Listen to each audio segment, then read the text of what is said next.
नमस्कार दोस्तों। हमारे देश के कुछ ऐसे संकट, कुछ ऐसी समस्याएं, 10 समस्याओं को हम डिस्कस करेंगे और कोशिश करेंगे उनका समाधान क्या क्या हो सकता है। पहली समस्या है बेरोजगारी, महंगाई, गरीबी, ग्रामीण कर्ज, road accident, diseases, bank frauds, democratic participation, imbalances in the distribution of income, technology और पूंजी निर्माण।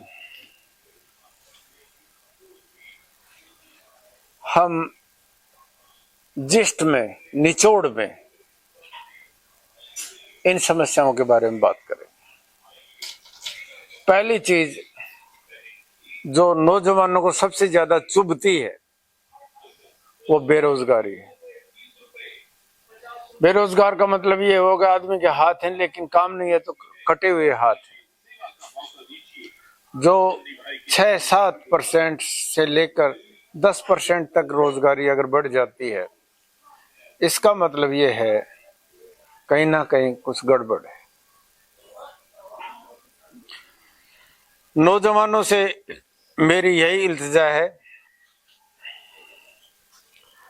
कि सिर्फ गवर्नमेंट सेक्टर्स की तरफ ही ध्यान नहीं दें। एक नौकरी के पीछे हजारों एप्लीकेशंस आ जाते हैं और बहुत सारे ऐसे टेक्निकल काम है जहां मैन पावर मिलती नहीं है। तो कॉरपोरेट और गवर्नमेंट की ये ड्यूटी है कि इस तरह के टेक्निकल इंस्टीट्यूशंस में इन्वेस्ट करें और इनोवेशंस डालें ताकि बच्चे मशीन लर्निंग के साथ काम सीखकर रोजगार के काबिल हो जाएं और देश से विदेश तक काम करने के सक्षम हो जाएं। जैसे machine learning, microchip, computing, artificial intelligence, इनमें बहुत बड़ा काम है। हैंडलिंग ऑफ गुड्स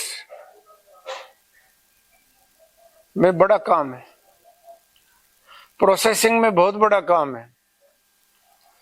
तो सारे के सारे बड़े संस्थान जो हमारे फॉर्मल इंस्टीट्यूट हैं, इनको कन्वर्ट कर देना चाहिए टेक्निकल इंस्टीट्यूट में और बैंकिंग की सपोर्ट से रोजगार लेने के बजाय रोजगार देने का काम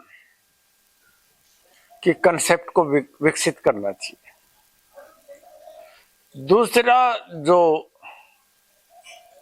मुद्दा महंगाई का है, महंगाई की दर 5 से लेकर 10% तक अगर बढ़ जाती है तो चुभती है। खास तौर से खाने की चीजें अगर महंगी हो जाती हैं तो गरीब की जेब पर दबाव बनता है, उसकी मुस्कुराहट छीन ली जाती है। सिर्फ कंजप्शन की चीजें नहीं,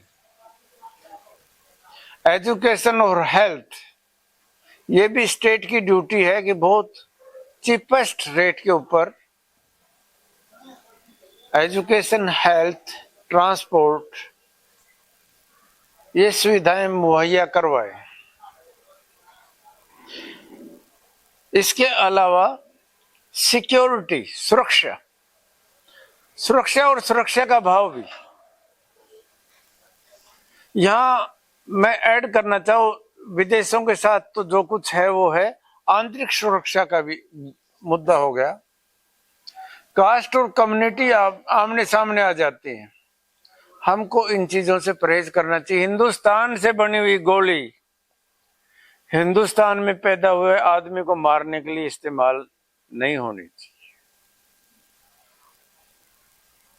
और जुडिशियल और लॉ रिफॉर्म्स में हम बार बार ये कहते हैं कि bail should be a normal. Jail पे ज्यादा प्रेशर मत रखो। यहां इन कोर्ट में ये कहता हूं, अगर आप बहुत ही अच्छे स्कूल बना देते हो, रोजगार अगर देते हो, तो जेलों में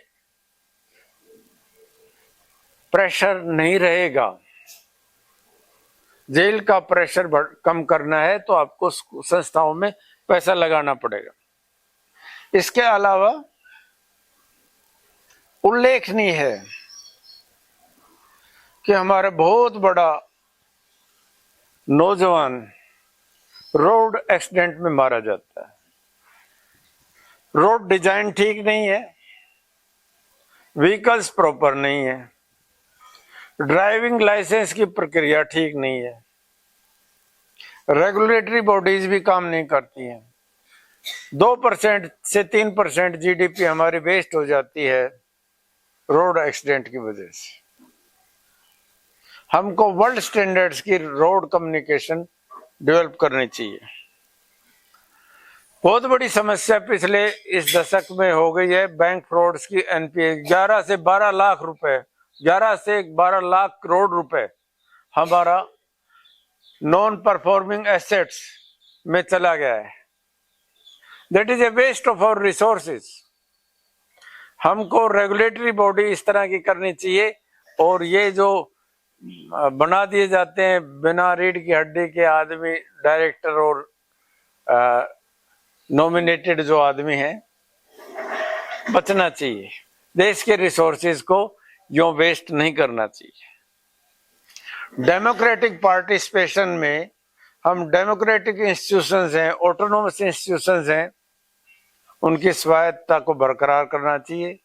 बहुत बड़ी छाया आ गई है उन पे, और हर आदमी को डिस्कशन भी करना चाहिए, पार्टिसिपेट भी करना चाहिए, मुद्दों को उठाना भी चाहिए, और जो गलत बातें हैं उनका विरोध भी करना चाहिए।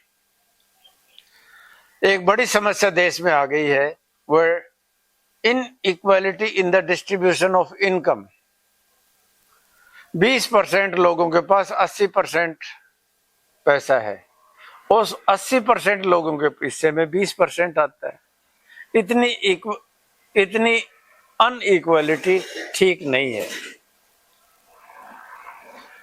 टेक्नोलॉजी बेस्ट से बेस्ट दुनिया में की है उसको, क्योंकि टेक्नोलॉजी के बगैर हम आगे बढ़ ही नहीं सकते। सर्विस सेक्टर और टेक्नोलॉजी में हम बहुत ठीक ठाक हैं। इंजीनियरिंग सर्विस ने हिंदुस्तान को काफी बढ़त दी है। और इंसान को इंसान से प्रेम करना जब तक हम नहीं सिखाएंगे, अपने जीवन को हिस्सा नहीं बनाएंगे, तब तक हमारी दिक्कतें कम नहीं होने वाली थी।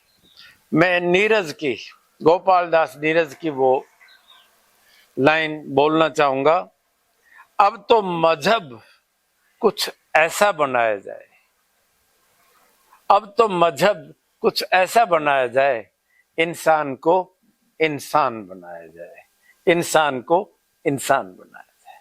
धन्यवाद।